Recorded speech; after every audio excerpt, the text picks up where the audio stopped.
Welcome students. आज का हमारा टॉपिक है heterocyclic compounds. Heterocyclic compounds cyclic compounds होते हैं, जैसे कि नाम से पता लग रहा है, साइक्लिक कंपाउंड्स और रिंग कंपाउंड्स। और हेट्रो वर्ड जो हमने यहाँ यूज किया ये बता रहा है कि कार्बन और हाइड्रोजन के अलावा भी इनमें कुछ एटम्स हो सकते हैं। ज्यादातर ऑक्सीजन, नाइट्रोजन और sulphur atoms as hetero atoms present होते हैं, मगर इसके अलावा बोरोन, फास्फोरस या सिलिकॉन भी प्रेजेंट हो सकते हैं। अब हेट्रोसाइक्लिक कंपाउंड्स में क्लासिफिकेशन इंपॉर्टेंट होती है। जिस तरह से हमने इस चैप्टर को स्टडी करना है, तो अगर हम इसको डिवाइड करें, इसको 5 से 6 कैटेगरीज में हम डिवाइड कर सकते हैं। तो पहली कैटेगरी हम ले लेते हैं ऑफ 5 मेंबर्ड रिंग। ये जो साइकिल हमने बनानी है, रिंग बनानी है, अगर ये 5 मेंबर्ड रिंग है जिसमें कि there is 1 hetero atom, for example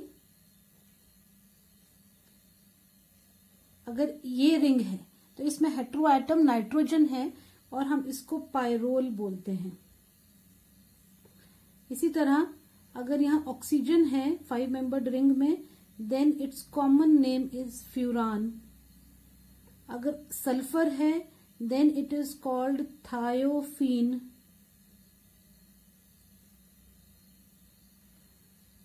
इसके अलावा 6 मेंबर्ड रिंग हो सकती है with 1 hetero atom, for example pyridine।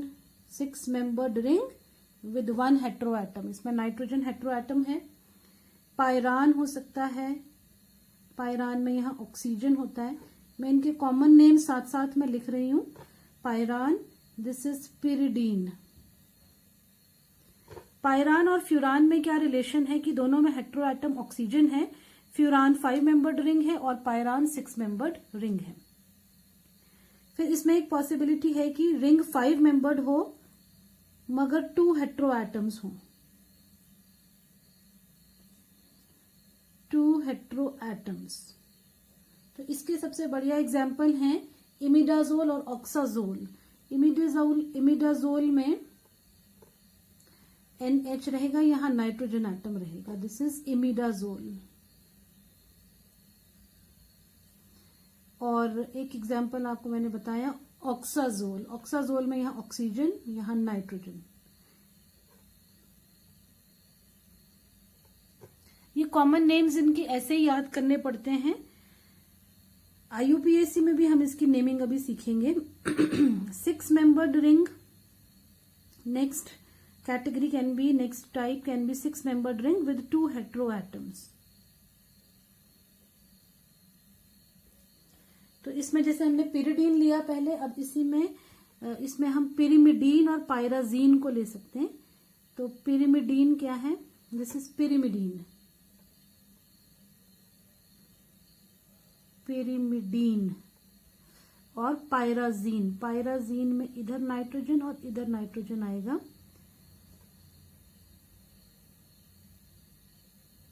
पायराजीन, इसमें हमें स्पेलिंग्स को लेकर थोड़ा अलर्ट रहना पड़ता है, गलत नहीं हो जाए स्पेलिंग। और इसके अलावा एक और कैटेगरी है जिसमें कंडेंस्ड हेट्रोसाइक्लिक्स हो सकते हैं, ठीक है, या condensed ring compounds. Condensed ring को भी आगे हम 2 पार्ट्स में क्लासिफाई कर सकते हैं बेस्ड अपॉन रिंग 5 मेंबर्ड है जो या 6 मेंबर्ड है। 6 मेंबर्ड ज्यादातर बेंजीन के साथ एक हेट्रोसाइक्लिक रिंग को फ्यूज किया जाता है या कंडेंस कर दिया जाता है। जैसे अगर हम यहां बेंजीन के साथ फ्यूरान को कंडेंस करें तो ये बेंजोफ्यूरान कहलाएगा, बेंजोफ्यूरान। और ये कंडेंस्ड रिंग सिस्टम या कंडेंस्ड हेट्रोसाइक्लिक का एग्जाम्पल है, 5 मेंबर्ड रिंग। इसी तरह अगर बेंजीन के साथ पायरोल रिंग को फ्यूज किया गया है तब ये कहलाएगा, इसका नाम डिफरेंट होता है, अब इसको इंडोल बोलते हैं, दिस इज इंडोल। इसी तरह 6 मेंबर्ड रिंग में बेंजीन के साथ अगर पिरिडीन को हम फ्यूज करें तो ये कहलाता है क्यूनोलीन।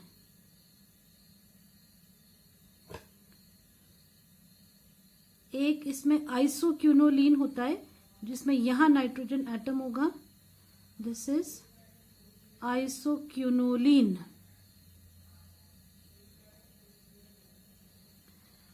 अब ज्यादातर हमें जो पढ़ने होते हैं कंपाउंड्स, उनमें एक तो ये तीनों हो गए, पायरोल, फ्यूरान, थायोफीन और एक पिरिडीन। तो इनकी पूरी केमिस्ट्री हमें पढ़नी होती है, methods of preparation and their chemical reactions and comparison of their aromaticity as well as basicity और acidity, whatever the case may be. और इसी तरह कंडेंस्ड रिंग सिस्टम्स में क्यूनोलीन, आइसोक्यूनोलीन और इंडोल के रिएक्शंस हमें पढ़ने हैं। अब ये जितने भी हेट्रोसाइक्लिक हमने यहाँ पे कंपाउंड्स लिखे हैं सबके सब एरोमेटिक हैं। कैसे ये एरोमेटिक हैं इसके बारे में हम चैप्टर में आगे पढ़ेंगे। इसके अलावा एक और हम क्लासिफिकेशन कर सकते हैं, अगर हम नॉन एरोमेटिक हेट्रोसाइक्लिक्स को देखें,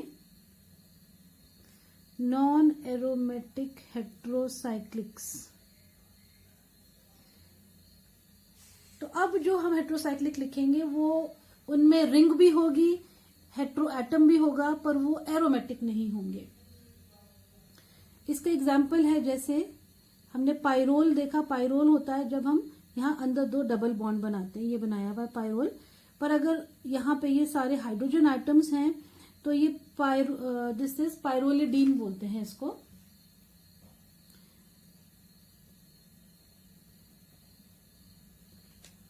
पायरोलिडीन।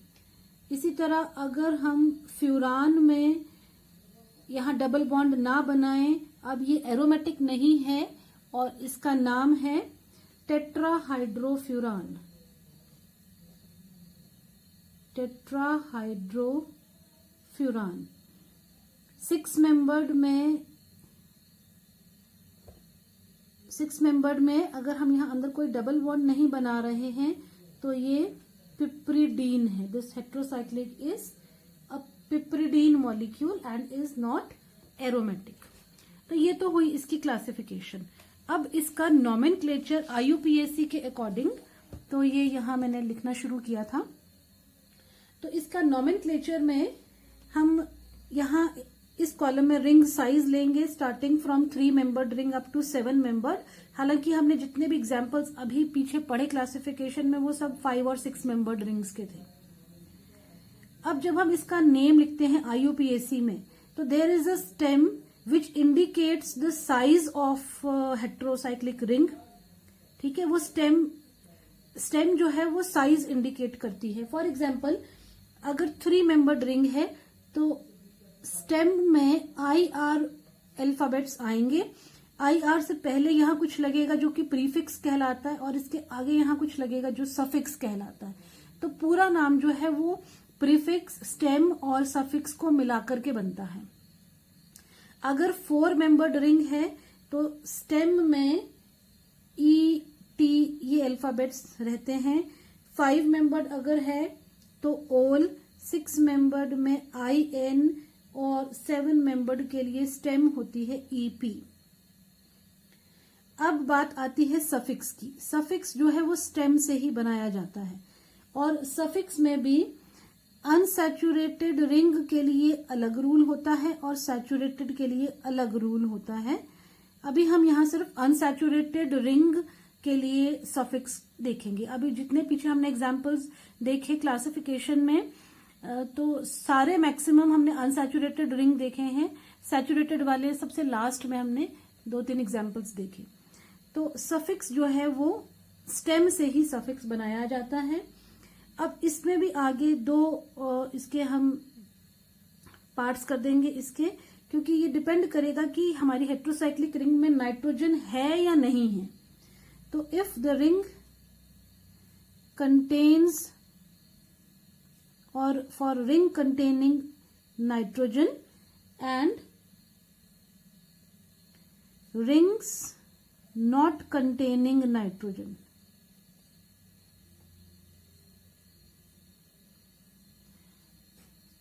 ठीक है। अब अगर रिंग में नाइट्रोजन है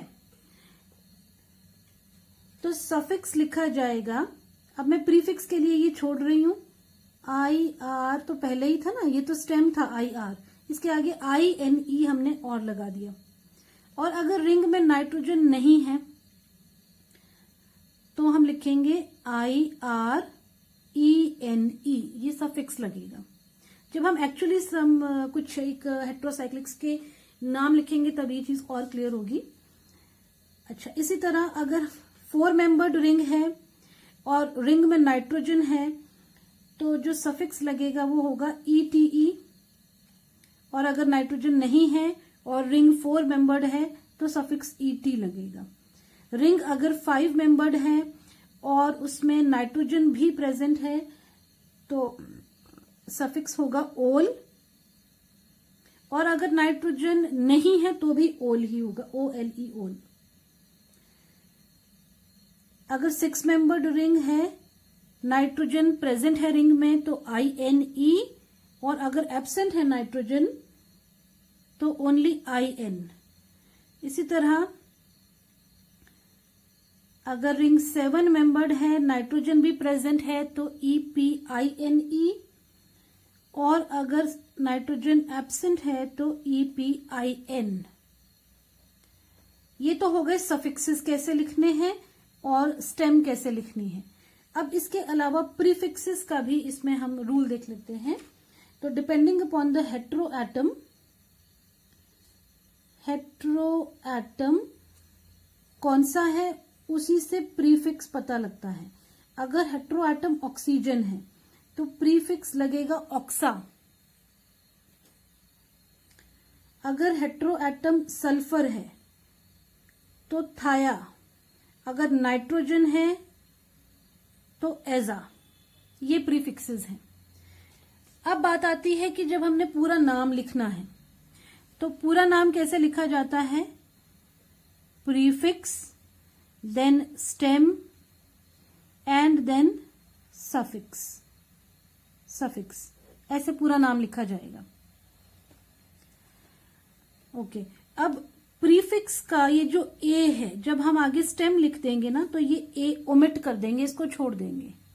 फॉर एग्जाम्पल, अब हमें ये फ्यूरान है, इसका कॉमन नेम फ्यूरान है, लेकिन IUPAC में इसका नेम क्या होगा? लेट अस सी। हमने लिखा फ्यूरान, IUPAC में क्या? अब देखो ये रिंग कितने मेंबर्ड है? 5 मेंबर्ड है। 5 मेंबर्ड रिंग अगर हो तो स्टेम ओल होता है, लेकिन प्रीफिक्स क्या है? हेट्रो एटम कौन सा है इसमें? ऑक्सीजन। ऑक्सीजन अगर हेट्रो एटम हो तो प्रीफिक्स होता है ऑक्सा। लेकिन जब हम प्रीफिक्स लगाएंगे और उसके बाद स्टेम लिखेंगे तो इस ए को ओमिट करेंगे, तो ये हम लिखेंगे ऑक्स, और क्योंकि 5 मेंबर्ड रिंग है तो ओल, ऑक्सोल। ये इसका IUPAC नेम हो गया। बस इतना ही काम है इसमें। ये ओल कहां से पता लगा? ये मुझे यहां से पता लगा। 5 मेंबर्ड रिंग है, सॉरी ये यहां से, हालांकि दोनों में ही OLE और OLE है, लेकिन क्योंकि हमारे इस हेट्रोसाइक्लिक में नाइट्रोजन नहीं है, देयर इज नो नाइट्रोजन, तो हमें ये वाला रूल, यहां से रूल फॉलो करना है। ठीक है, 5 मेंबर्ड रिंग और नाइट्रोजन नहीं है, इसका मतलब हमें ये वाला सफिक्स यूज करना है। तो हमारा हेट्रोसाइक्लिक का नाम हुआ ऑक्सोल। अब पाइरोल के लिए देखते हैं कैसे हम नाम लिखेंगे। This is pyrrole. Pyrrole is it's common name और इसका IUPAC नेम। अब रिंग है 5 मेंबर्ड और नाइट्रोजन भी प्रेजेंट है, और नाइट्रोजन के लिए हेट्रो एटम अगर नाइट्रोजन हो तो एजा यूज करते हैं, तो एजा से शुरू होगा हेट्रोएटम से शुरू होगा। हेट्रोएटम सबसे पहले देखना है। नाइट्रोजन है ना, एजा से, पर ए नहीं लिखा जाएगा। अब 5 मेंबर्ड है और नाइट्रोजन प्रेजेंट है तो ओल लिखा जाएगा। तो एजोल इसका नाम हो गया, सिंपल है एजोल। IUPAC में इसका नाम एजोल है। एक और ट्राई करते हैं 5 मेंबर्ड में।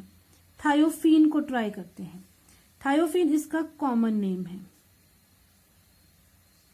सबसे पहले हेट्रोएटम देखना चाहिए। हेट्रोएटम S है, इसका मतलब हमें थाया वर्ड यूज करना है। थाया का भी THI यूज करना है।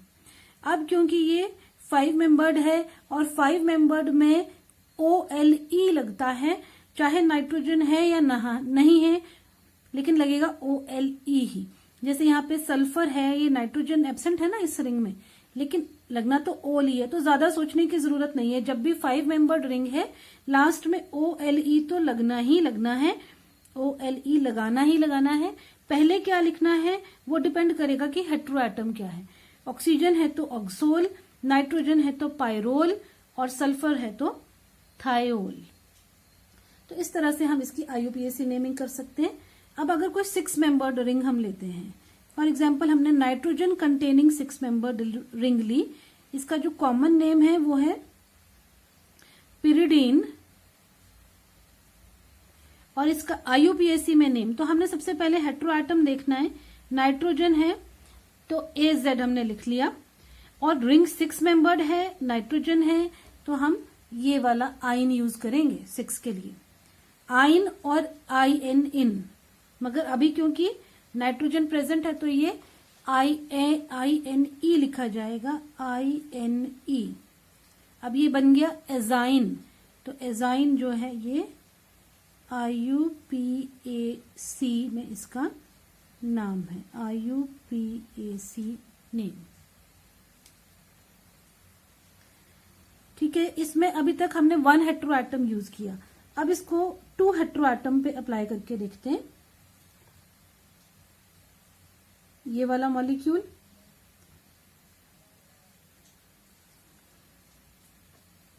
इसका कॉमन नेम हमने जब लिखा था तो हमने इसको ऑक्साजोल लिखा था।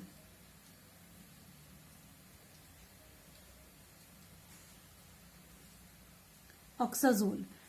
अच्छा, अब यहां देखते हैं, यहां पे भी ये जो ऑक्सीजन है हेट्रोएटम है और नाइट्रोजन 2 हेट्रोएटम्स हैं। तो पहले ऑक्सा का OX लिया, नाइट्रोजन एजा होता है उसका AZ लिया और रिंग 5 मेंबर्ड है तो उसका OLE लिया, इसलिए इसका नाम हो गया ऑक्सा एजोल। IUPAC में भी इसका यही नेम है। IUPAC में भी ये ऑक्साजोल ही कहलाएगा। ऑक्सीजन की जगह अगर यहां सल्फर होता, इस तरह से होता, तो ये सल्फर के लिए थाय, नाइट्रोजन के लिए एजोल, एज लिखना है ना, रिंग 5 मेंबर्ड है azole, thiazole. So thiazole is its IUPAC name. तो इस तरह से हम IUPAC नेमिंग कर सकते हैं। ऑल्दो जो हेट्रोसाइक्लिक कंपाउंड्स होते हैं they are more oftenly known by their common names and less often by their IUPAC name. तो इस वीडियो में हम इतना ही करेंगे। क्लासिफिकेशन और नॉमेनक्लेचर को हमने इसमें लिया। हमारा नेक्स्ट वीडियो में हम डिटेल में अब एक एक हेट्रोसाइक्लिक को पढ़ेंगे, उनकी पूरी केमिस्ट्री पढ़ेंगे। Thanks for watching this video.